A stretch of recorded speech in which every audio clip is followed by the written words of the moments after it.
Today, we are diving deep into the Samsung Galaxy A35, a smartphone that's been creating quite a buzz in the mid-range market. Is it worth your hard-earned cash?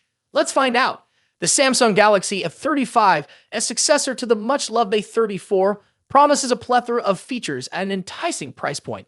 But does it deliver? Let's dissect its offerings. Starting with the design, Samsung has adorned the A35 with a sleek glass back, offering a premium feel.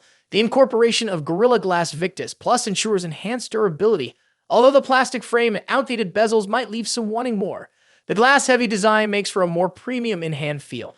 It doesn't feel as premium as the Galaxy A55 or Samsung's flagship phones, as the frame is made of plastic, but a metal frame would have raised the price, so the plastic frame is not something we will complain about. What we will complain about are the bezels. Like the Galaxy F55, the Galaxy F35 has the same humongous bezels as last year's model.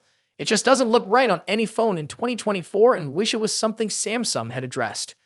The Galaxy F35 has what Samsung calls Key Island, a raised part of the frame around the volume buttons. It doesn't really change or improve anything in a practical sense, and like other mid-range Galaxy phones launched since late 2023, the Key Island serves to distinguish the design from that of Samsung's flagship smartphones. Moving on to the display, the Galaxy A35 boasts a 6.6-inch 120Hz Super AMOLED display, delivering vibrant colors and smooth transitions. The incorporation of Gorilla Glass Victus Plus not only enhances durability, but also elevates the overall viewing experience. Surprisingly, the device surpasses its advertised maximum brightness, offering excellent legibility under direct sunlight. While colors can be overly vibrant at times, especially in the camera app, the overall display quality is commendable.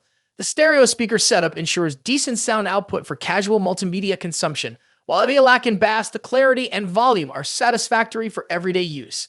Equipped with a 50-megapixel primary camera, the Galaxy A35 impresses with its outdoor photography prowess.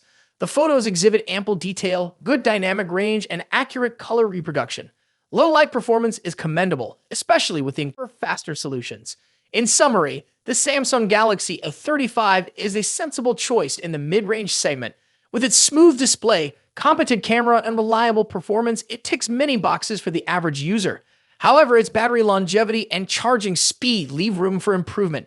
Despite these drawbacks, the A35 offers a compelling package at an attractive price point, making it a worthy contender in its class.